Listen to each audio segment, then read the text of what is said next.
Usemi halisi.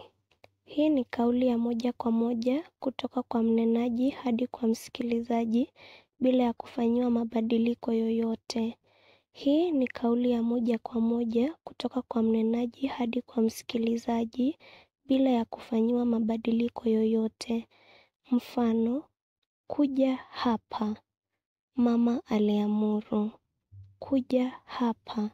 Mama aliamuru. Mwalimu alisema, twende maktabani tukatafute vitabu vya hadithi. Mwalimu alisema, twende maktabani tukatafute vitabu vya hadithi. Direct speech is a direct statement from the speaker to the listener without any changes. Direct speech is a direct statement from the speaker to the listener without any changes. Example, come here. Mother ordered. Come here. Mother ordered. The teacher said, let's go to the library and look for some storybooks. The teacher said, let's go to the library and look for some storybooks.